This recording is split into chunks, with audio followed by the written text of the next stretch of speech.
भारत देश का सबसे युवा सांसद जो संसद से लेकर सड़क तक हर मुद्दे पर बेबाकी के साथ अपनी बात रखता है, चाहे वो छात्रों का मुद्दा हो, चाहे वो अपने क्षेत्र का मुद्दा हो। नाम है पुष्पेंद्र सरोज। उत्तर प्रदेश के कौशाम्बी ज़िले से सांसद हैं। सर, बहुत शुक्रिया टाइम देने के लिए। बहुत बहुत धन्यवाद। कैसे हैं आप? मैं ठीक। सबसे युवा सांसद हैं आप पार्लियामेंट में। जब पार्लियामेंट के अंदर जा रहे थे, सबसे पहले क्या ख्याल आया कि एक इतिहास बना रहे हैं या बहुत बड़ी जिम्मेदारी आ रही है? नहीं, उस समय तो समझ नहीं आ रहा था कि कहाँ जा रहे हैं, क्योंकि बड़े बड़े नेता दिखते हैं। हाँ। और जिनको कभी टीवी में देखा या फिर कभी किसी को फॉलो किया और समझा, उनको सुना, तो वो सब सामने थे। तो बहुत अच्छी फीलिंग थी, अलग सी फीलिंग थी। बोझ भी समझ में आ रहा था, लेकिन जिम्मेदारी भी थी। और पता था कि इतिहास बना चुके हैं, और वहाँ पे जब कदम रख रहे थे तो बहुत अच्छा लग रहा था। एक ऐसा लग रहा था कि ज़िंदगी में कुछ किया। बिल्कुल।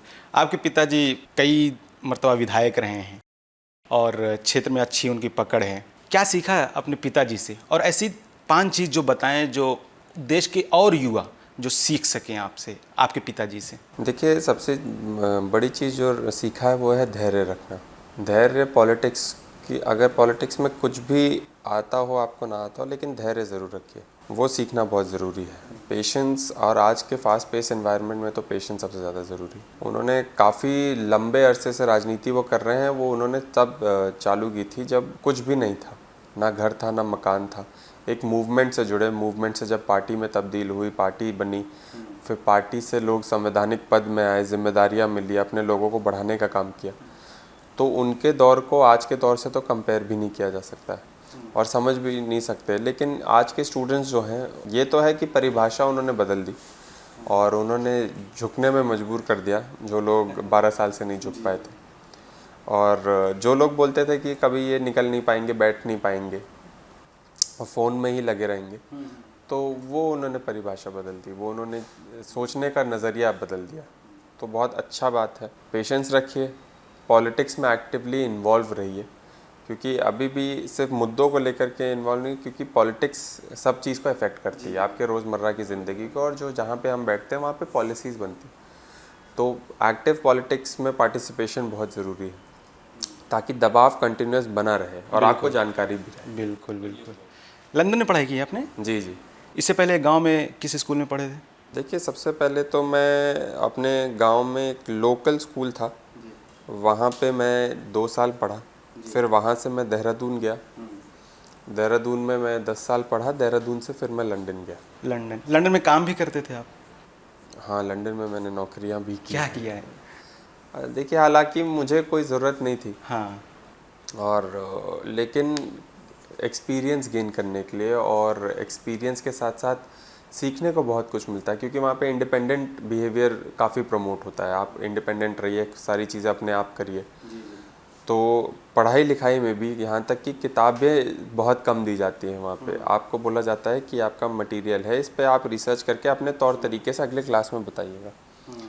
उसके बाद मैंने सोचा कि एक दिन की नौकरी भी की जाए और एक्सपीरियंस गेन किया जाए। तो मैंने बहुत छोटी नौकरियां की। खैर, कभी कभार वेटर बनने की नौकरी थी मेरी, कभी कभार बर्तन धोने की नौकरी थी, कभी कभार जो भी स्टेडियम्स में काम होते थे, क्योंकि फ़ुटबॉल में बहुत रुचि है। फ़ुटबॉल बहुत बड़ा है इंग्लैंड में, तो फुटबॉल मैच देखने के लिए तो कभी ऐसा टिकट लिया नहीं, क्योंकि टिकट बहुत कम अवेलेबल रहते थे। तो इसी बहाने हम फुटबॉल मैच भी देख लेते थे जब इंटरवल रहता था या फिर काम जल्दी ख़त्म हो जाता था। तो ये बात पिता और फैमिली को पता थी? नहीं नहीं, ये तो पता नहीं थी, वरना पता होती तो रोक देते। लेकिन बस यही थी कि अच्छा लगता था, क्योंकि जब आप वहाँ पे जाएंगे तो फिर आपके बगल में कौन है, कहाँ से आया है, उसका क्या एक्सपीरियंस है, क्या कल्चर है, क्या बैकग्राउंड है, क्या कहानी है उसकी, क्या मजबूरी, क्या जिम्मेदारी, वो पता लगता था। और इसे सीखने को मिलता है कि जो वेटर हैं या जो आम गांव से लोग हैं, अगर आप वो काम करते हैं या खेती करते हैं तो आपको समझ में आता है कि उनका भी दर्द क्या है, एक वेटर का हाँ, दर्द क्या है। बिल्कुल समझ में आता है। उनकी कहानियाँ सुनने में अच्छा लगता है, उनकी कंट्री में क्या चल रहा है। जैसे बहुत से लोग हैं जो वेस्ट इंडीज़ से, आर्मीनिया से, कज़ाकिस्तान से, ये सब जगह से वहाँ पे काम करते थे, इमिग्रेंट्स थे। उनके कल्चर के बारे में सीखने को मिलता था, उनके तौर तरीके, उनके रहन सहन, खान पान, तो बहुत अच्छा लगता था। सबकी अपनी अपनी भाषा भी है और कुछ अपने ऐसी अपने चीज़ डायलेक्ट भी थे। जी, कुछ ऐसी चीज़ जो यहाँ की पॉलिटिक्स में आपको काम आया हो, जो लंदन में आपने सीखा हो? देखिए लंदन में तो सबसे ज़्यादा है कि आप इंडिपेंडेंट बिहेवियर जो आपका रहता है, और वहाँ पे आप, जो मैं अभी भी यहाँ पे यूज़ करता हूँ कि जाति और धर्म के नाम पे राजनीति नहीं होती है, मुद्दों की ज़्यादा राजनीति होती है। और वहाँ पे बहुत, जैसे मैंने बोला कि लोग निष्कर्ष पे जल्दी और समाधान पे ज़्यादा जोर देते हैं। और यही आप ज़्यादा यहाँ कहते भी हैं नहीं, कि मैं जाति ज़्यादा यहाँ विवाद पे इशू ये करके। जल्दी से करे और जल्दी चीज़ें हों, आगे बढ़ें। वहाँ पे एक बहुत छोटी सी चीज़ है कि एक यूरोप में एक जगह मेयर था। मेयर वो उस टाउन का इस वजह से बना कि उसने बहुत पुराना पेड़ काटने से रोक दिया था, उसके सामने खड़ा हो गया था, तो बहुत से लोगों ने उसको समर्थन दिया। ऐसी राजनीति चलती है, मतलब काफ़ी इमोशनल इफेक्ट भी है। यहाँ पे थोड़ा सा अलग तौर तरीका है। यहाँ पे आकर के पॉलिटिक्स में मुझे ज़्यादा सीखने को मिला, तौर तरीके ज़्यादा अडाप्ट करने की ज़रूरत पड़ी। और 2 साल जो मेरे हो गए तो काफ़ी ऊपर नीचे देखने को मिला। लेकिन यहाँ की डिफरेंट है पॉलिटिक्स, यहाँ के लोग ज़्यादा हैं, चीज़ें ज़्यादा हैं, मुद्दे ज़्यादा हैं, सबको मैनेज करना है, तो ये बहुत मुश्किल है यहाँ की मुश्किल राजनीति। है। तो जितना आपने वहाँ सीखा, यहाँ सीखा, 2 साल हो गए पॉलिटिक्स में, संसद में आए हुए, अपने कौशाम्बी के लिए ऐसा क्या काम आपने अब तक किया है जिसको आप एक उपलब्धि के तौर पर अभी बता सकें? देखिए, जो मैंने एमपी लाइट से या फिर अपने फंड से किया है वो मैं नहीं गिनवाऊंगा, वो तो मेरी जिम्मेदारी ही है। बिल्कुल, बिल्कुल जिम्मेदारी है।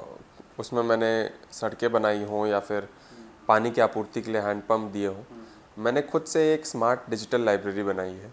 अच्छा। हाँ, हमारी पूरी टीम, हमारे सब लोग मिल करके, और वो अपने फंड से है, अपने ज़ाती फंड से? अपने फंड से है। वो फ्री ऑफ कॉस्ट हमारे बच्चों को स्पेस देता है, वहाँ पे जाके पढ़ें, कॉम्पिटिटिव एग्ज़ाम की तैयारी करें।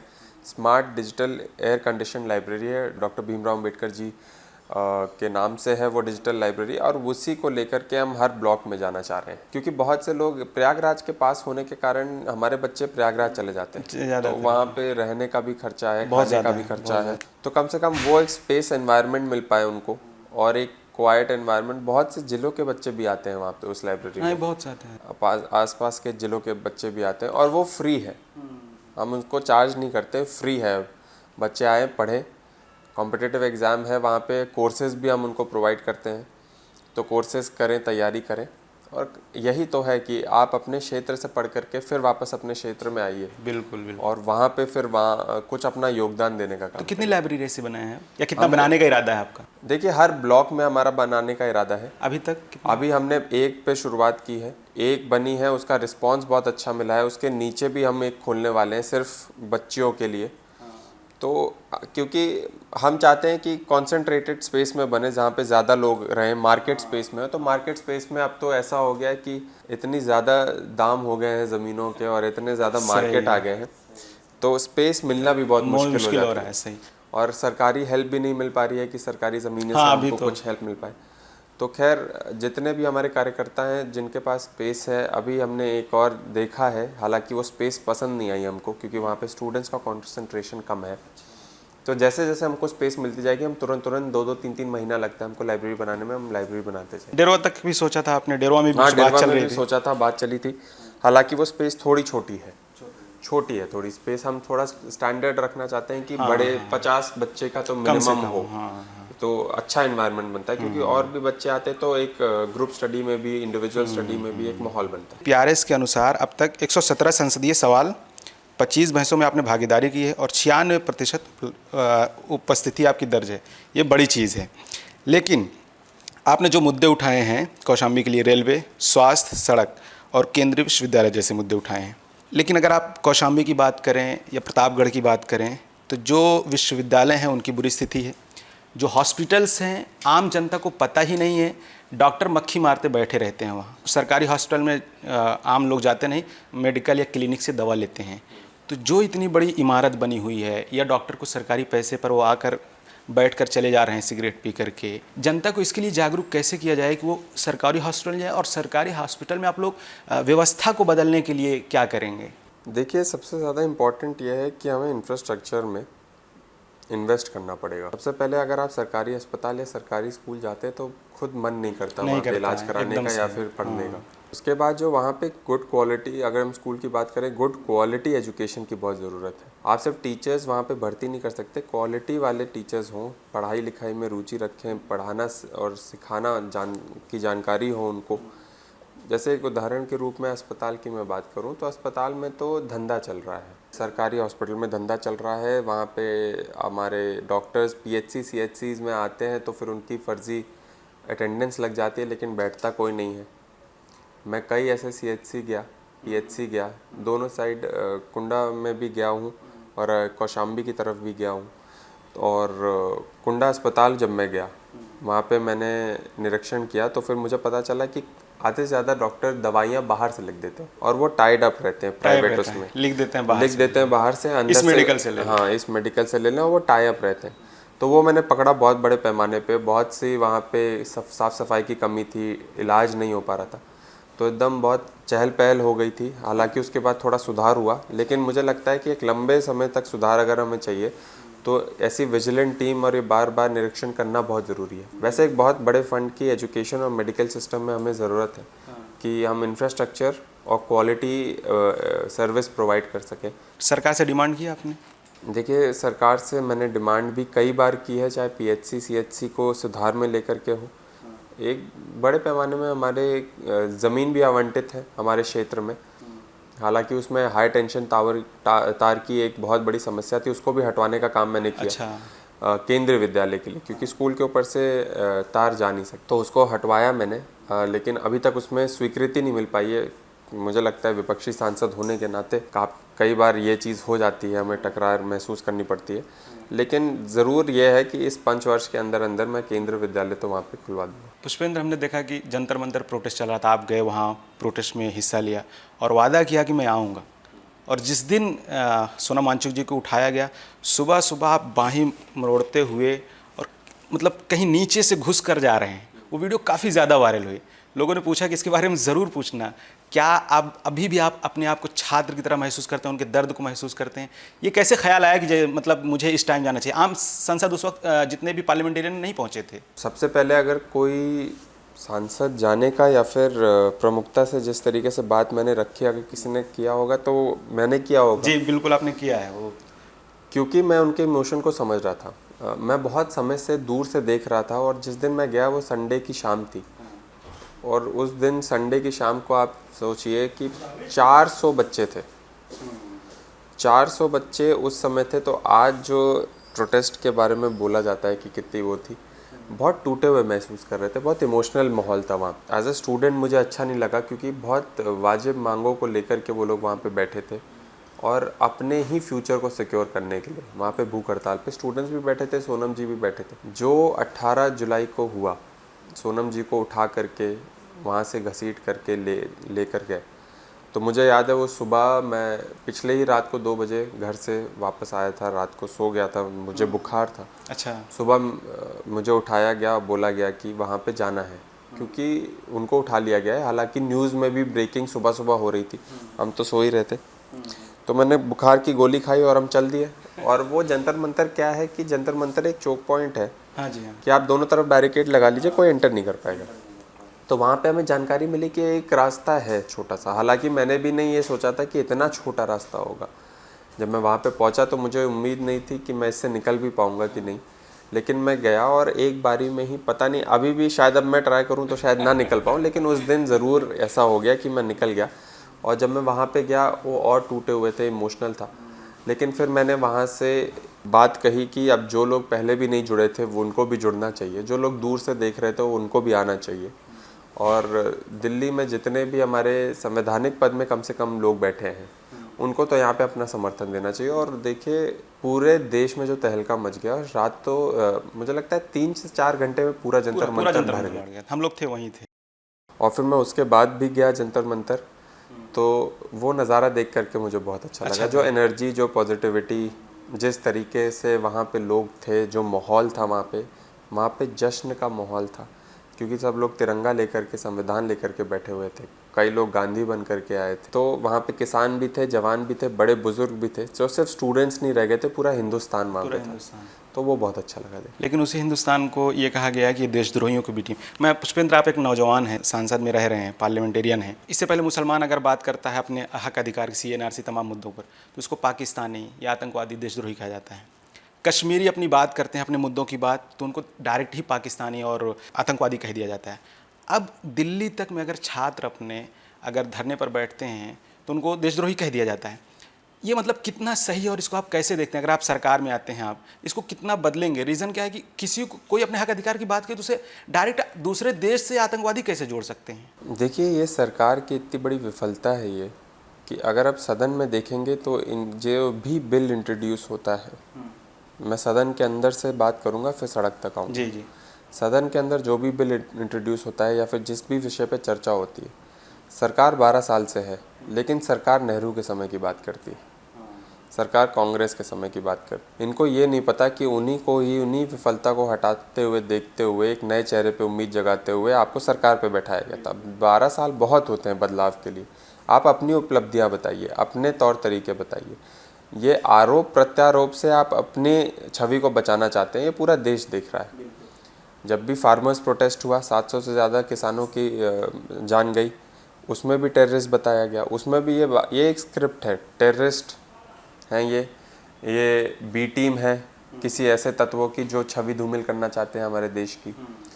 ये फॉरेन से फंड लेकर के आते हैं। मैं तो स्टूडेंट प्रोटेस्ट पे गया था, जब इन्होंने स्टूडेंट्स को ये किया तो मुझे बिल्कुल अच्छा नहीं लगा। वहाँ पे लोग मूंगफली प्याज लेकर के अपने घर से आए थे और यहाँ पे अपना चप्पल और अपना बैग भी गवा बैठे 20 जुलाई के प्रोटेस्ट में। हमारा बैग गुम हो गया, आपका भी बैग गुम हो गया। कई लोग खून पसीना बहा बैठे। वो चीज़ एक सरकार के द्वारा इतने बड़े संवैधानिक पद में बैठे हुए, क्योंकि वो निर्देश, वो आदेश सबको पता है कि प्रधानमंत्री और गृह मंत्री के अलावा कहीं से आते हैं। जो भी मिनिस्टर बोलता है, जो भी विधायक सांसद बोलता है, वो उसको पहले ही बता दिया जाता है कि क्योंकि सबकी भाषा एक जैसी है। आपने ट्वीट से लेकर के सोशल मीडिया से क्या लिखा जाता है एवं जो भारी मंचों से बोला जाता है, वो भाषा आप एक जैसे देखते हैं। यहाँ तक कि हमारे सेलिब्रिटीज़ भी जब ट्वीट करते हैं तब आप देखते होंगे कि एक निर्देश के आगे सेम भाषा से बस कुछ वर्ड्स चेंज हो जाते हैं, सेम भाषा रहती है। ये बहुत दुर्भाग्य है। जब प्रोटेस्ट हुआ, प्रोटेस्ट के बाद जब ये वादा किया गया कि FIR भी दर्ज नहीं होगी, फिर भी लगातार FIR दर्ज हो रही है हमारे बच्चों पर। डिटेंशन पे उनको डाला जा रहा है, मारा पीटा जा रहा है, धमकाया जा रहा है। आपने देखा किस तरीके से 15 साल की जो बच्ची, जिसका वीडियो बहुत वायरल हुआ, जो अच्छे शब्द का प्रयोग नहीं करी प्रधानमंत्री जी के लिए, उससे माफ़ी मंगवाई गई, उसको 25 साल का दिखा करके FIR रजिस्टर कराई गई। ये किसके द्वारा किया गया? हमने पहले भी सरकारें देखी हैं, पहले भी मंत्री देखे हैं जिन्होंने जिम्मेदारी उठाते हुए इस्तीफा दिया है, संवाद किया है, बात की है। आपको बैठाया भी उसी जनता ने और आप लालछन भी उसी जनता पे लगा रहे हैं, तो ये लोकतंत्र के लिए अच्छी बात नहीं है। लोग सवाल करें, उन्होंने कहा था आपसे पूछने के लिए, आप सबसे युवा सांसद हैं, 20, 25, 30 साल, अभी 40 साल आपके पास है राजनीति में। उनका यह सवाल था कि अगर पुष्पेंद्र की सरकार होती और छात्र आंदोलन करेंगे ऐसा, तो क्या उसमें भी पुष्पेंद्र सरोज जाएंगे छात्रों के आंदोलन में? देखिए, अगर मेरी सरकार होती या फिर मैं बड़े संवैधानिक पद में बैठा होता तो मेरे को तो ज़रूर जाना चाहिए अपने लोगों के बीच में। ऐसे कोई मतलब इससे मेरी छवि नीचे तो नहीं हो जाएगी। अगर मैं आज भी आंदोलन के बीच में गया, मेरा खैर लेना देना कुछ नहीं था, सरकार से सीधा सवाल था, स्टूडेंट्स का प्रोटेस्ट था और ये स्टूडेंट्स का ही प्रोटेस्ट बने रहे, पॉलिटिकल प्रोटेस्ट नहीं था ये, फिर भी मैं गया अपने स्टूडेंट्स के बीच में। मुझे लगता है कि इससे कोई नीचा या ऊपर नहीं हो जाता है। ये ऊंच नीच का खेल बंद होना चाहिए, ये अहंकार बंद होना चाहिए। अगर आप प्रधानमंत्री हैं या फिर आप बहुत बड़े मंत्री हैं, कम से कम संवाद करने के लिए लोगों को बुला सकते हैं अपने पास, नहीं तो अपना कोई प्रतिनिधि मंडल अधिकारियों के साथ भेज सकते हैं उनकी मांगों को लेकर के। सबसे अच्छी बात तो यही है कि इंसान जाकर के खुद वहाँ पे चला जाए और बात कर ले, अनशन तुड़वा दे। बहुत से लोग बोलते हैं कि जहाँ पे दंगे हो जाते हैं तो बहुत से नेता दूरी बना लेते हैं। नेता को तो तिरंगा लेकर के वैसे दंगे के बीच में जाके खड़े हो जाना चाहिए। कम से कम एक मैसेज जाना चाहिए कि एक बड़ा नेता आकर के तिरंगा लेकर के खड़ा हो गया। इसमें कौन सा हर्ष है, इसमें कौन सा अहंकार? आपको पद में भी जनता ने बैठाया, फिर आप जनता के बीच में नहीं जाएंगे, तो फिर मुझे नहीं लगता कि ये सही बात है। छात्रों के मुद्दे पर आपने सड़क पर आया और संसद में, इन दोनों में से आपको ज़्यादा ताकत कहाँ लगी बात करने में? कहाँ हम ज़्यादा ताकत अंदाज में बात कर सकते हैं? मुझे लगता है सड़कों पे आप ज़्यादा बात कर सकते हैं। अच्छा। संसद में ना समय मिलता है, ना कोई सुनने वाला है और ना ही आपको बोलने की आज़ादी है। अच्छा। आप सड़क पे बोलिए, खुल करके बोलिए, जनता भी आपके सामने रहती है, एनर्जी भी आपको फील रहती है और लंबे समय तक अपनी बात भी रख सकते हैं, मुद्दे की बात भी कर सकते हैं। तो सड़कों पे बोलने का जो मज़ा है उसमें वो ज़्यादा संसद में नहीं। तो सबसे अच्छी बात जो आपने जंतर मंतर पर कही हो, अगर कुछ बताना चाहें? कि सबसे अच्छी बात तो मैंने क्या कही, मैं बस एक बात कहूँगा जो मैंने बोला कि मैं आपके साथ चल करके जाऊँगा। वो और मैं वादा करता हूँ। वो वादा करता हूँ मैं आपके साथ चल करके जाऊँगा। और मैं 20 जुलाई को अपने स्टूडेंट्स के बीच में आया भी, क्योंकि वो ऐसा नहीं चाह रहे थे कि बहुत से लोग कि उनको डायरेक्शन नहीं था, कोई उनको लीड करने वाला नहीं था। ये थोड़ा सा एक इशू था, इमोशनल बहुत थे। हालांकि वो बहुत ऑर्गेनिकली, किसी ने बस ऐसे ही सवाल पूछा था ऑडियंस से कि आप वादा करिए कि आप आएंगे। तो मैं बोला हाँ, मेरे लिए कोई बहुत बड़ी बात नहीं है भाई, आपके बीच में मैं अभी आया हूँ, अगर बाद में भी आना पड़ेगा तो मैं आऊँगा। तो शायद ये बात थी और यही शायद कुछ वायरल भी हुई, स्ट्राइक भी की लोगों बहुत ज़्यादा। तो जी सीरियसली आपकी वो जो क्लिप जो आप बाही मरोड़ते हुए गए थे और जो नीचे से गए थे ना, इमोशनल कनेक्ट हुआ कि एक सांसद, मतलब लोग सो रहे हैं, सांसद वैसे भी टाइम ज़्यादा सोते हैं, और आप उस टाइम पहुँचे तो बहुत ज़्यादा क्लिप हुई, घर घर गए, कई लोगों ने हमको भेजा। हाँ, तो इससे इमोशनल कनेक्ट हुआ। अब मैं आपको 3 नाम देता हूँ, नरेंद्र मोदी, राहुल गांधी और अखिलेश यादव। इन तीनों में सबसे बेहतर राजनेता कौन है? देखिए, ये तो आंसर पता ही होगा आपको, अखिलेश यादव जी। लेकिन उसका मेरे पास रीज़न है व्यक्तिगत रूप से, क्योंकि सवाल आपने मुझसे पूछा है। एक लोकसभा के चुनाव के लिए एक 25 साल के नौजवान पे भरोसा जताना बड़े बड़े राजनेता नहीं वो करते। जो गंभीरता से ये चुनाव लड़ा गया था, जो इम्पोर्टेंस इस चुनाव का था, और ख़ास करके जो यूपी में पिछले 2 बार के रिज़ल्ट थे, उसको मद्देनज़र रखते हुए इस बार जीतना ही था। फिर भी एक 25 साल की उम्र के इंसान को भरोसा जताना, चाहे मेरा कोई भी फैमिली बैकग्राउंड हो, ये होता है कि शायद नौजवानों पे उतना भरोसा ना करें। इनफैक्ट जो मैं गया भी था फील्ड में, तो काफ़ी जो लोग अब मेरे साथ हैं और अब मेरी दशा को देख करके या फिर मेरे तौर तरीके के राजनीतिक रूप को देख करके अब इन्फ्लुएंस हुए हैं, उस समय उन्होंने मेरा साथ नहीं दिया था, ये सोचते हुए कि ये नया नया लड़का है। तो सोचिए, वो गंभीरता और वो विश्वास तो मैं कभी नहीं भूल सकता। मेरे लिए तो वो बहुत बड़े हैं। और अब समाज से वो ट्रस्ट बिल्ड हो गया है। अब मुझे लगता है कि हाँ, ज़्यादा बिल्ड हो गया है, खास करके क्योंकि किसी पर्टिकुलर एक समाज से नहीं, सब समाज को लेकर के चलना है, सब धर्मों को लेकर के चलना है और सब वर्ग को लेकर के चलना है। कभी भी बंटवारा करके अगर जीतना जिस दिन होगा, उस दिन मैं खुद राजनीति छोड़ दूंगा। अच्छा, बंटवारी राजनीति आप नहीं करेंगे चाहे जो हो जाए? अच्छा, मेरे पास खोने के लिए कुछ है ही नहीं, मैं घर बैठ जाऊंगा। क्या है मेरे पास? राजनीति तब मैं नहीं करूंगा। बहुत से राजनेता होते हैं जो 70 साल 80 साल तक रहते हैं और राज्यसभा भी नहीं आते हैं और लोकसभा भी नहीं आते, लेकिन कुर्सी ऑक्यूपाई करते हैं, तनख्वाह खाते हैं, लेकिन कोई काम नहीं करते। मैंने तो बोला हुआ है कि जब तक मेरी शरीर अलाउ करेगी, मेरी माइंड अलाउ करेगा, तब तक मैं राजनीति करूंगा, वरना मैं छोड़ दूंगा। कोई ऐसे, ये बड़ी बात है। मेरे लिए तो लालच ना होना किसी भी सांसद के लिए, इतनी बड़ी कुर्सी पाने के बाद। मोदी जी के अंदर ऐसी कौन सी राजनीतिक खूबी है जो आप अखिलेश यादव में देखना चाहेंगे? Management, micro management. देखिए, जिस तरीके से 12 बजे रील डाल रहे हैं क्लोज़अप करके, उनको लगता है कि अगर मैं 2-3% भी जेनजी को इन्फ्लुएंस कर दूंगा तो कहीं ना कहीं 0 से 3% तो कर ही रहा हूँ। आज वो आईआईटी में आज या कल कोई प्रोग्राम है कॉन्क्लेव का, उसमें जा रहे हैं वो।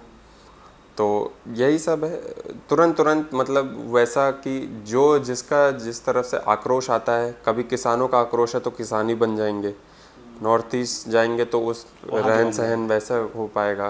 बताइए, असम के चुनाव में वो चाय की पत्तियों के फील्ड्स में चले गए थे महिलाओं से मिलने के लिए, चाहे महिलाओं को कुछ मिल रहा हो ना मिल रहा हो, लेकिन हंसते खेलते हुए उनसे मुलाकात कर रहे हैं। तो वो ढोंग करने की भी वो होती है एक तौर तरीका, सीखना बहुत मुश्किल है उसको। मुझे नहीं लगता कि अखिलेश जी कभी वो कर पाएंगे। हाँ, क्योंकि वो एक बहुत डायरेक्ट हैं, बहुत दिल के आदमी हैं, नेचुरल इंसान है और वो संबंध रखते हैं तो सही में व्यक्तिगत भी संबंध रखते हैं।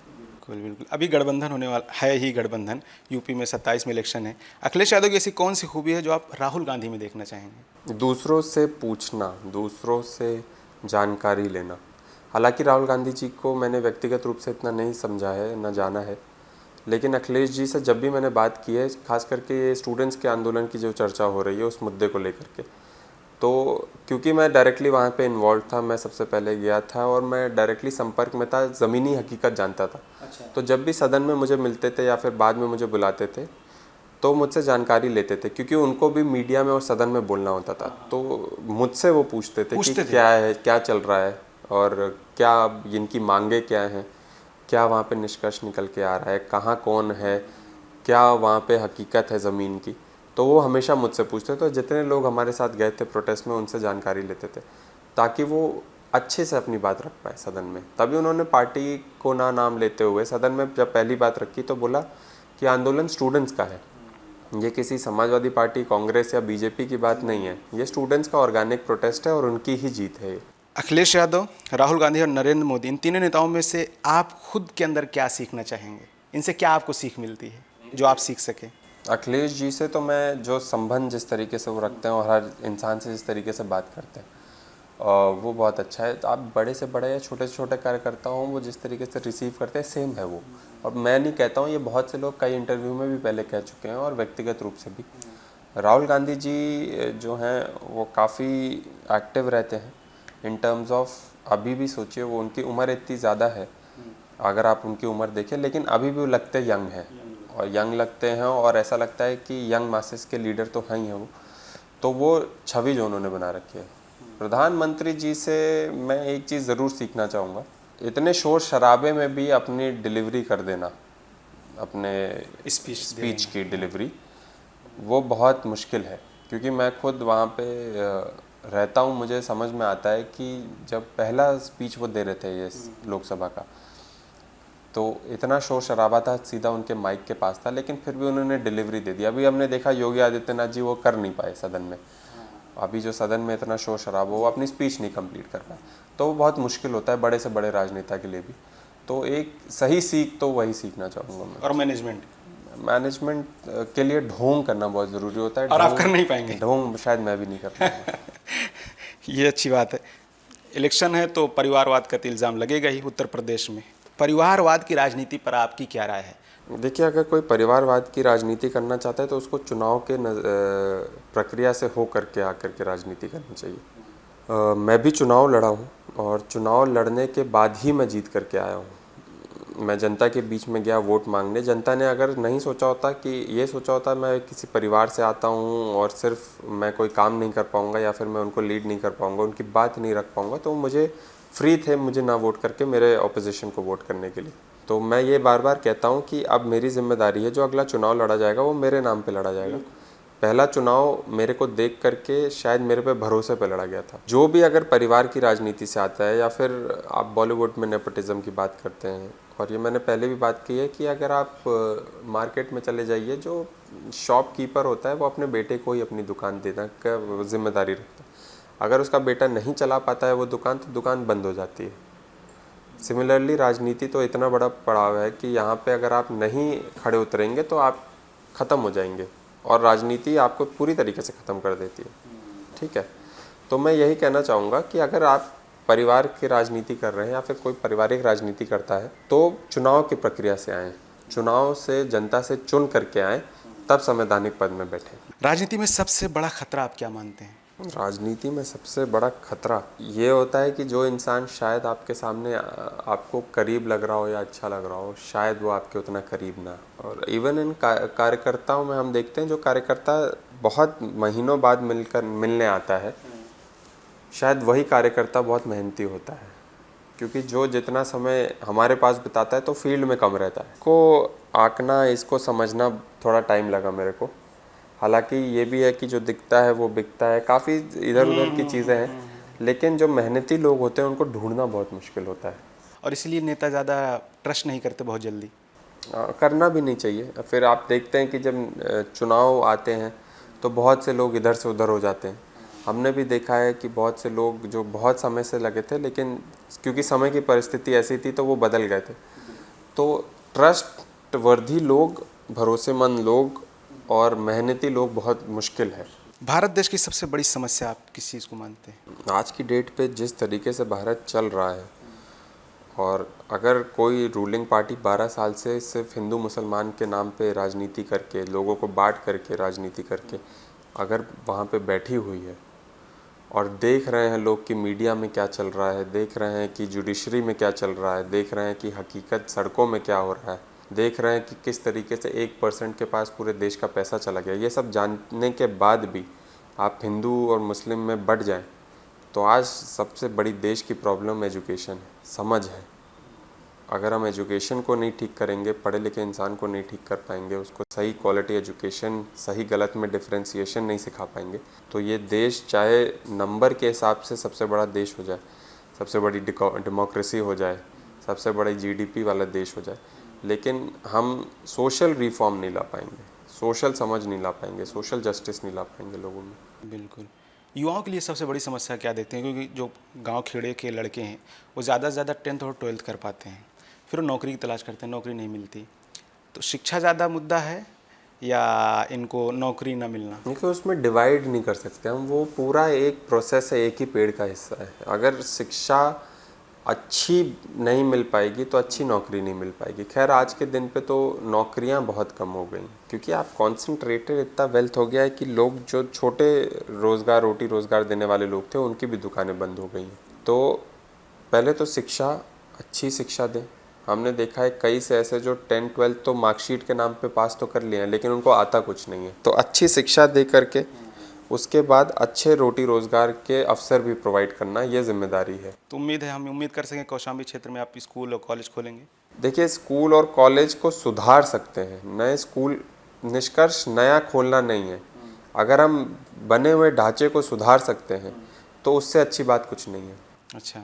मुझे लगता है कि नए खोलने से अच्छा आप बने हुए ढांचे में सुधार लाएं। अनटिल अननेसेसरी, मतलब उसमें ऐसा ना हो कि उसकी ज़रूरत हो तब खोलिए, क्योंकि उसमें पैसा, टाइम ज़्यादा लगता है नया खोलने में।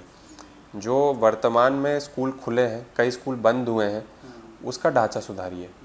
वहाँ पे स्टूडेंट्स जो पढ़ रहे हैं, वहाँ पे टीचर्स की नियुक्ति अच्छी करिए, उनको एक छोटा लाइब्रेरी स्पेस बना करके दीजिए, तो शायद तब हम उसी एनवायरनमेंट में अच्छा कर पाएंगे। बिल्कुल। आपके कौशाम्बी क्षेत्र और आपके संसदीय क्षेत्र की सबसे बड़ी समस्या क्या है जो आप हल करना चाह रहे हैं? अभी तो सबसे बड़ी समस्या है, मुझे लगता है, पीने का पानी की आपूर्ति भी नहीं हो पा रही है। आज़ाद भारत में अभी भी पानी की आपूर्ति ना होना बहुत बड़ी समस्या है। और खैर हमारे संसदीय क्षेत्र में तो फिर भी ठीक है, लेकिन राजस्थान वगैरह में आप जाकर देखें तो किस तरीके से पानी की किल्लत है। लेकिन फिर भी कौशाम्बी में अगर मैं बात करूं तो पीने के पानी के लिए अभी भी लोग कई मीटर दूर, किलोमीटर दूर जाते हैं। और हमने हैंडपम्प देने की भी कोशिश की, जब पहले राउंड ऑफ हैंडपम्प दे दिए तो उसके बाद सरकार ने रोक भी लगा दिया अब हैंडपम्प पे। अच्छा। अब हम हैंडपम्प भी नहीं दे सकते, क्योंकि इनकी जल जीवन मिशन की एक योजना है। खैर उसमें अभी तक भी घर घर नल और जल पहुंच नहीं पाया है, ना नल पहुंच पाया, ना जल पहुंच पाया है, ना पाइपलाइन पर अच्छी तरीके से बिछ पाई है। तो सबसे बड़ी खामी तो यही है। मुद्दे बहुत हैं बेसिक चीज़ों को लेकर के। सड़कें नहीं हैं, अभी भी गांव की सड़कें जो बनाई गई थी वो भी टूट गई, ये पानी की टंकी की पाइपलाइन डालने की वजह से। और शिक्षा और रोज़गार तो पूरे देश का मुद्दा ही बन चुका है, वो तो हर ज़िले का मुद्दा है। तो यही प्रमुख बेसिक चीज़ें हैं। बेसिक चीज़। जनता से कितने क्षेत्रों में आप कितने महीनों में, कितने दिनों में जाते हैं, कनेक्ट करते हैं डोर टू डोर? या देखिए, जब मैं मतलब प्रोग्राम में? दिल्ली रहता हूँ, यहाँ पे कोई प्रोग्राम रहता है या सदन चलता है, उसके अलावा मैं दिल्ली नहीं रहता। अच्छा। मैं क्षेत्र में रहते हैं? हाँ, मैं क्षेत्र में ही रहता हूँ। जब भी घर जाता हूँ तो हर दिन फिर मैं किसी न किसी छोटे प्रोग्राम में, बड़े प्रोग्राम में, कभी बड़ी मीटिंग लगा करके, सभाएं लगा करके, लेकिन जाता ज़रूर हूँ अपने। अच्छा। हाँ, मान लीजिए कि महीने में 15 से 20 दिन तो मैं क्षेत्र में रहता हूँ। मैं भी उसी क्षेत्र से हूँ, तो हम लोग आते जाते हैं, तो एक बस स्टैंड नहीं, न डेरवा में है न कुंडा में है। लोग सड़कों पर खड़े होकर बस का वेट कर रहे हो, कई बार तो हादसा हो जाता है। क्या बस स्टैंड तक का इंतज़ाम भी नहीं है? 30-32 साल से राजा भैया विधायक हैं, विनोद सरोज हैं 15 साल से, उससे पहले 15 साल उनके पिताजी रहे हैं। उसके बाद भी ये सारी सुविधाएं नहीं हैं, मूलभूत जो सुविधाएं हैं वो आपके क्षेत्र में नहीं है भैया।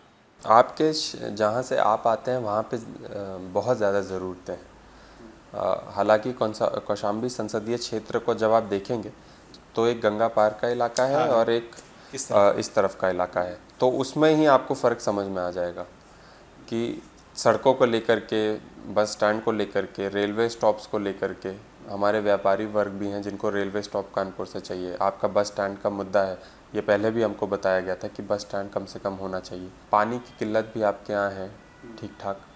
तो ये सब क्षेत्रों में हमको काम तो करना ही है। आपके यहाँ ज़्यादा काम करने का, और शिक्षा को लेकर के तो आपकी तरफ सड़कें भी बहुत कम बनी हुई हैं, तो उसमें बहुत काम करना है। वो ढांचा जो है उसको सुधारना बहुत ज़रूरी है। बस स्टैंड के लिए लेकर के एक बार माननीय मंत्री जी तो मुझे फ़्लाइट में मिले थे और उनसे मैंने बोला था 2 बस स्टैंड के लिए, एक तो हमारे इधर मंझनपुर के लिए और दूसरा आपकी तरफ के लिए, कि यहाँ बस स्टैंड के लिए ज़रूरत है और वहाँ पे कुछ नई बसेस की ज़रूरत है।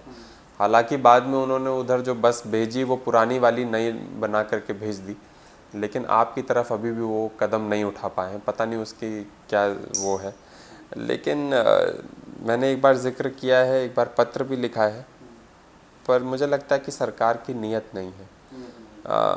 कोई बड़े पद में बैठे हुए मंत्री या फिर वो नहीं है शायद, उनका ध्यान आपके क्षेत्र में नहीं जाता है। लेकिन यकीन के साथ अगर हमारी सरकार बनती, बड़ा पद अगर हमको मिलता है तो बड़े पद की बड़ा से भी है, आप जल्दी काम करा सकते हैं।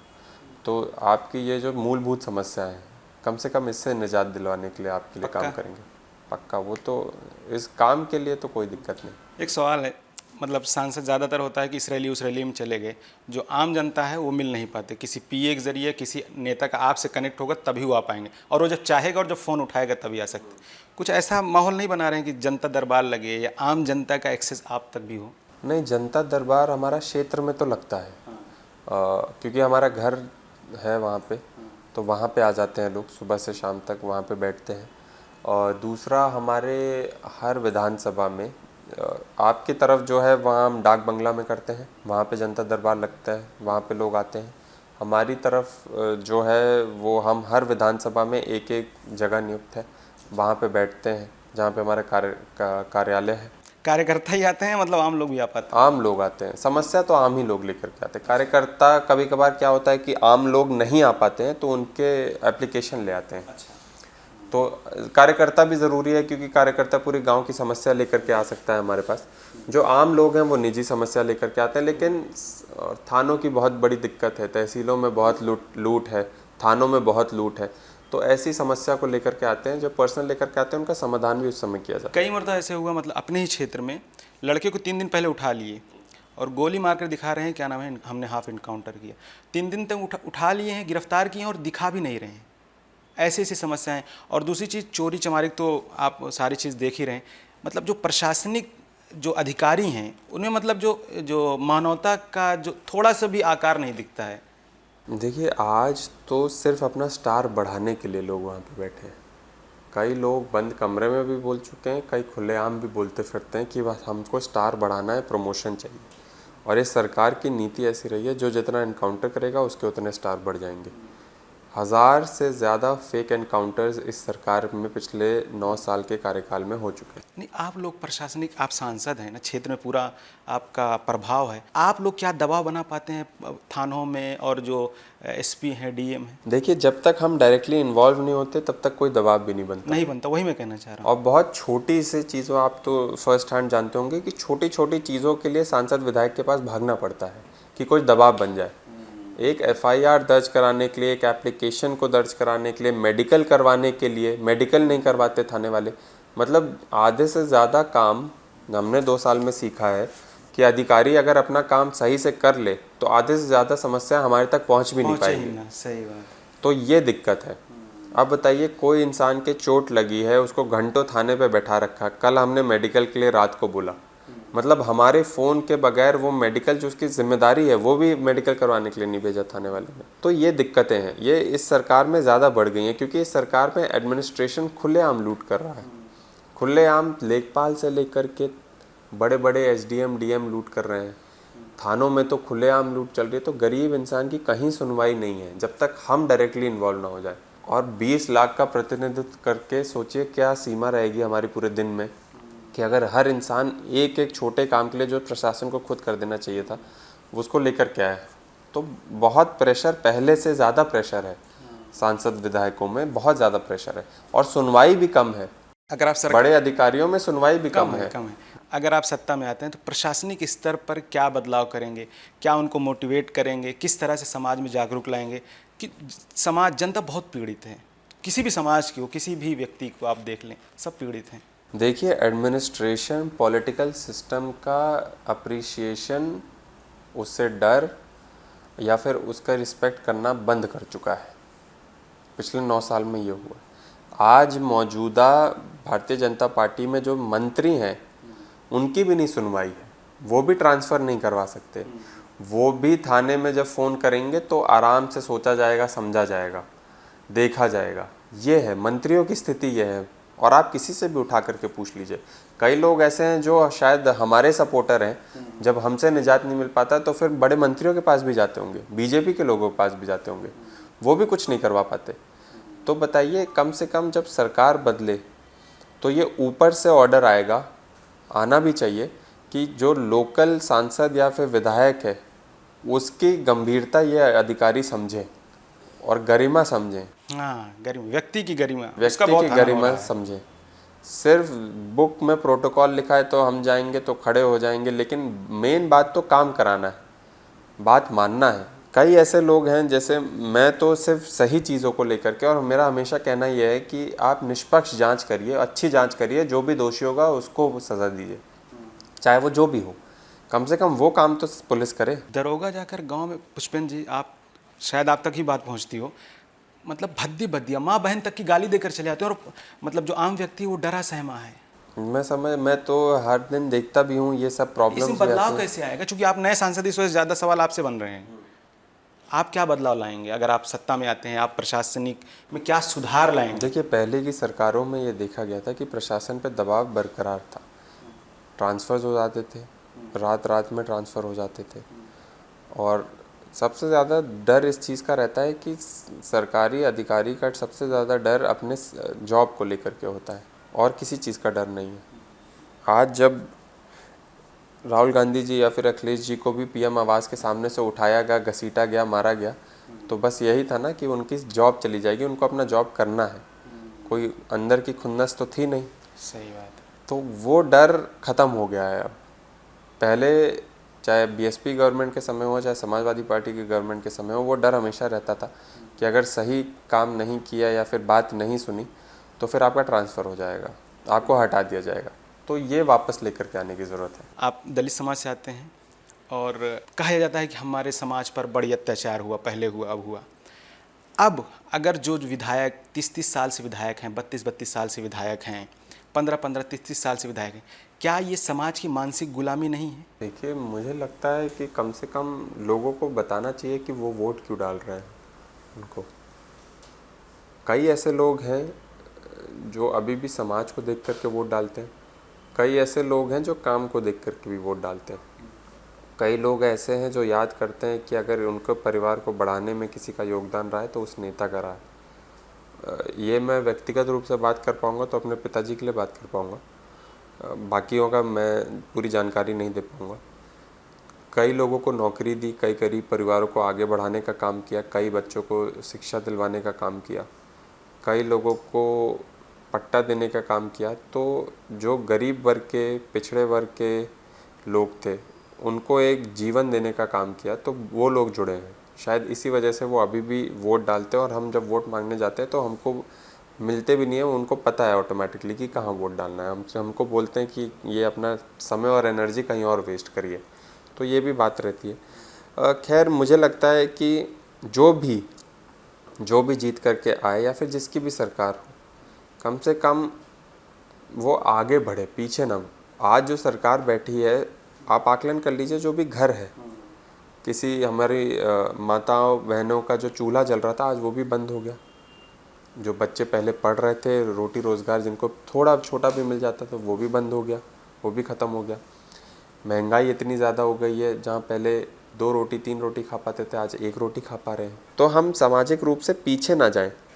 सरकारें बदली जाती हैं और बदली जाएंगी भी, बजट आते हैं, खर्चा भी होता है, खर्चा होता रहेगा। ये डेमोक्रेसी का सिस्टम, लोकतंत्र चलता रहेगा, लेकिन देश आगे बढ़ते रहना चाहिए। बिल्कुल।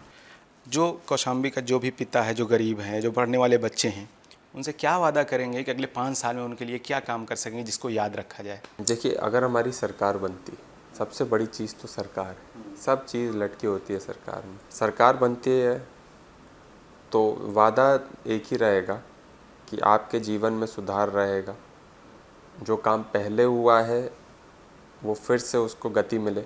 बाकी एक सांसद के रूप में आपके सुख दुख में रहना, आपके लिए जो भी चाहे निजी खर्च हो चाहे सरकारी खर्च हो, आपको सुविधा पहुंचाते रहना। क्षेत्र बहुत बड़ा है, लोग काफ़ी ज़्यादा हैं, बहुत से लोग छूट भी जाएंगे, इसका दुख है। लेकिन अगर लंबे समय तक मैं राजनीति करूं और संवैधानिक पद में बना रहूँगा तो ये ज़रूर है कि कोई इंसान छूट नहीं पाएगा फिर। अच्छा, ये अच्छी बात है। पार्लियामेंट में आपका सबसे अच्छा दोस्त कौन है? असदुद्दीन ओवैसी से मुलाकात होती है? कभी हुई? एक बार हुई है, वक्फ बिल को लेकर के थोड़ी चर्चा हुई थी। अच्छा, हालांकि वो काफ़ी बिजी थे तो बहुत छोटी मुलाकात हुई। बहुत छोटी। सबसे अच्छा दोस्त कौन है पार्लियामेंट में? कई दोस्त हैं काफ़ी, ये साउथ के दोस्त काफ़ी हैं। अच्छा, हाँ, इंग्लिश की वजह से? नहीं, इंग्लिश नहीं, उनका कल्चर, उनसे मिलने का तरीका और जिस तरीके से वो रिसीव करते हैं वो बहुत डिफरेंट है। पार्लियामेंट की खास बात यह है कि आपको different culture, different religion, different चीज़ें समझने का मौका मिलता है, लैंग्वेज समझने का मौका। और साउथ के लोग ज़्यादा वेलकमिंग हैं और ज़्यादा बात भी करते हैं, ज़्यादा ध्यान भी रखते हैं, तो अच्छा लगता है। असदुद्दीन ओवैसी से गठबंधन को लेकर कुछ विचार है? वो तो राष्ट्रीय नेतृत्व राष्ट्रीय का। नेतृत्व तय करें। राजा भैया से कैसे संबंध है अभी? सही है, अच्छे हैं। अच्छा, मतलब बातचीत बहुत कम होती है अब, लेकिन म्यूचुअल रिस्पेक्ट जिसको कहते हैं वो है, वो हमको रिस्पेक्ट करते हैं। और जो पहले जब एक बार मुलाकात हुई थी तब भी किया था, और अभी भी जब कभी भी बात होती है, हालांकि बहुत कम अब होती है, ना के बराबर, लेकिन कामकाज को रिस्पेक्ट लेकर, हमेशा। क्षेत्र में काम को लेकर कोई डिस्कशन नहीं होता? कैसे नहीं, किया देखिए जाए? वो विधायक हैं, उनके अपने फंड है, हम सांसद हैं, हम अपना फंड है, तो ऐसा कोई काम को लेकर के नहीं होता। मुस्लिम दलित पॉलिटिक्स? नहीं, ऑल इंक्लूसिव पॉलिटिक्स। प्रधानमंत्री बनने का सपना है, क्योंकि एक बड़े समाज से आते हैं और सबकी बात करते हैं आप। हाँ, प्रधानमंत्री बनने की राह तो नहीं पता, लेकिन सपना सबका होता है कि जो भी अपना जॉब करे तो सबसे बड़े पद पे जाकर के उसकी एंडिंग हो, तो हाँ। एक लास्ट मैसेज देशवासियों को क्या देना चाहेंगे? देखिए, मैं तो बस यही कहना चाहूँगा कि अपने स्टूडेंट्स को एक मैसेज देना चाहूँगा, अपने नौजवानों को, क्योंकि वही हमारे देश का फ्यूचर है, भविष्य है। आपने सरकार को झुकाने का काम किया, जो लोग आप पे भरोसा नहीं कर रहे थे, आपने उनको, उनके अहंकार को तोड़ने का काम किया, उनको गलत साबित करने का काम किया। अब यही चीज़ छोड़नी नहीं है। आगे चल कर के मुद्दे की बात हो, प्रदर्शन हो, जिस तरीके से देश की आज़ादी के लिए नौजवानों ने आगे बढ़ चढ़ के आंदोलन में हिस्सा लिया था, आज भी कुछ नए ब्रिटिशर्स हैं जिससे हमको और आपको लड़ना है, और आपने लड़ करके भी दिखाया, कर करके भी दिखाया। लेकिन आगे चल करके, क्योंकि ये देश आपका है, फ्यूचर आपका है, और ये देश का लोकतंत्र बचा रहे, ये देश बढ़ता रहे, आपको पॉलिटिकली एक्टिव रहना पड़ेगा, क्योंकि पॉलिटिक्स से ही देश की दशा और दिशा तय होती है, राह तय होती है। तो आप जब तक दबाव नहीं डालेंगे, सरकारें ऐसे ही अहंकार में काम करती रहेंगी। आपका योगदान इस रूप में देश के लिए बहुत महत्वपूर्ण है, तो आप आगे बढ़ते रहिए, हम जैसे लोग आपके साथ देते रहेंगे।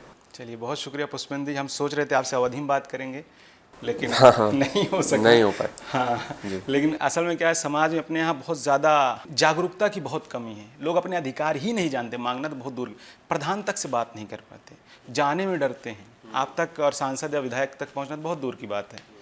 तो उस पर हम सोच रहे थे कुछ जागरूकता की बात करेंगे, लेकिन उम्मीद है कि आप क्षेत्र में दौरा करते रहेंगे और कम से कम समाज को जागरूक करें जो अपने मौलिक अधिकार नहीं जानते, और उनके मौलिक अधिकार का हनन प्रधान और वहाँ के आसपास के जो क्षेत्र के मतलब गुंडे टाइप होते हैं वो उनका नुकसान कर रहे हैं। बहुत शुक्रिया, बहुत धन्यवाद।